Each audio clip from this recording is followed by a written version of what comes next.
بسم اللہ الرحمن الرحیم۔ شروع اللہ کے نام سے جو بڑا مہربان نہایت رحم والا ہے۔ السلام علیکم، امید ہے تمام احباب خیر و عافیت سے ہوں گے۔ آج کی اس ویڈیو میں ہم آپ کو شام کے شہر دمشق اور خلافت عثمانیہ کے دور کے بارے میں بتائیں گے۔ ویڈیو شروع کرنے سے پہلے آپ اگر ہمارے چینل پر نئے ہیں تو چینل کو سبسکرائب کر لیں اور ساتھ میں بیل آئیکن کے بٹن کو پریس کر دیں تاکہ ہر نئے آنے والی ویڈیو کا نوٹیفیکیشن آپ تک پہنچتا رہے۔ تو چلتے ہیں ویڈیو کی طرف۔ خلافت عثمانیہ کے دوران دمشق نے اپنا سیاسی مقام کھو دیا، لیکن اس کی تجارتی اہمیت باقی رہی۔ مشرق وسطیٰ اور بلکان کو ضم کرنے سے اندرونی تجارت بڑھی، لیکن اس میں یورپی بالادستی سے شامی شہروں کا کردار تجارتی ڈپو کی حد تک رہ گیا۔ انہوں نے کوشش کی کہ حج کے انتظامات کو منظم کیا جائے۔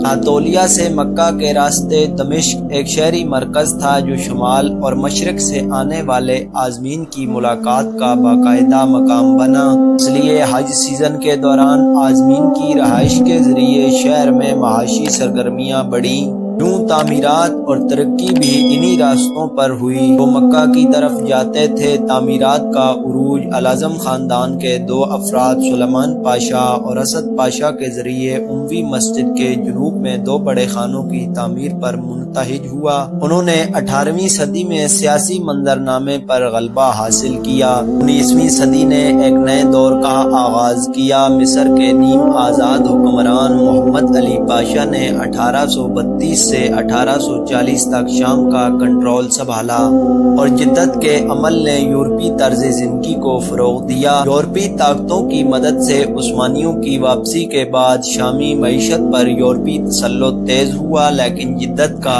عمل سست پڑ گیا۔ سن 1860 میں پرتشدد مذہبی جنونیت نے خطے میں خاص طور پر موجودہ لبنان کے علاقے میں براہ راست یورپی مداخلت کی راہ ہموار کی۔ عظیم عثمانی مسلح مدحت پاشا 1878 سن میں گورنر بنے۔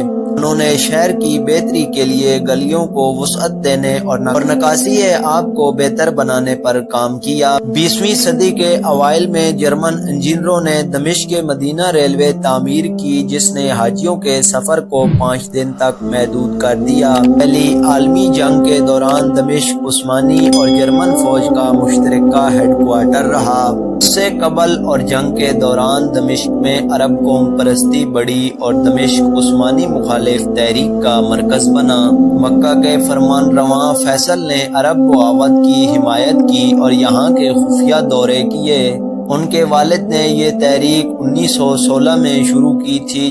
جوابی اقدام میں عثمانی کمانڈر ان چیف جمیل پاشا نے 6 مئی 1916 کو 21 عرب قوم پرستوں کو پھانسی پر لٹکا دیا۔ بھی یہ دن یوم شہداء کے طور پر منایا جاتا ہے۔ عثمانیوں کو برطانوی اور عربوں کی مشترکہ جارحیت سے شکست ہوئی اور ستمبر 1918 میں شہر کو خالی کر دیا گیا۔ سن 1919 میں ایک آزاد شامی ریاست کا اعلان کیا گیا جس کا دارالحکومت دمشق تھا۔ فیصل کو 1920 کے اوائل میں بادشاہ قرار دیا گیا۔ شام کی بادشاہت زیادہ دیر تک نہ چل سکی کیونکہ پہلی عالمی جنگ کے دوران یورپی طاقتوں نے سلطنت عثمانیہ کے صوبوں کو آپس میں تقسیم کرنے کے لیے خفیہ مذاکرات کیے تھے۔ شام پر فرانسیسی تسلط قائم ہوا اور دمشق میسالون کی جنگ کے بعد 21 جولائی 1920 کو جنرل ہنری گوراؤڈر کی فوج کے ہاتھ لگ گیا۔ دمشق نے فرانسیسی قبضے کے خلاف مزاحمت کی اور 1925 میں شہر پر فرانسیسی بمباری کے باوجود 1927 کے اوائل تک مزاحمت جاری رہی۔ ایک نیا شہری منصوبہ تیار کیا گیا۔ پرانے شہر کے گرد ایک جدید رہائشی علاقہ بنایا گیا۔ غوطہ کو الگ کر دیا گیا جہاں شامی باغی باقاعدگی سے پناہ لیتے تھے۔ اس جدید شہر میں یورپ کی سماجی، ثقافتی اور تعمیراتی طرز زندگی نے روایتی طرز زندگی کا مقابلہ کیا۔ بالآخر روایتی زندگی معدوم ہوتی گئی۔ شام میں فرانسیسی تسلط کے دور میں شدید سیاسی سرگرمیاں دیکھنے میں آئیں، جن میں لبرلزم، کمیونزم اور عرب قوم پرستی شامل تھے۔ دمشق کے شہروں نے اپنے ہم وطنوں کے ساتھ مل کر اپنے ملک کی آزادی اور واحد عرب ریاست کے وسیع تر مقصد کے لیے جدوجہد کی۔ اس مقصد کے لیے وقف باس پارٹی کی بنیاد دوسری عالمی جنگ کے دوران دمشق میں رکھی گئی۔ اپریل سن 1946 میں فرانسیسی افواج بالآخر ملک سے نکل گیا اور دمشق ایک بار پھر آزاد شام کا دارالحکومت بن گیا۔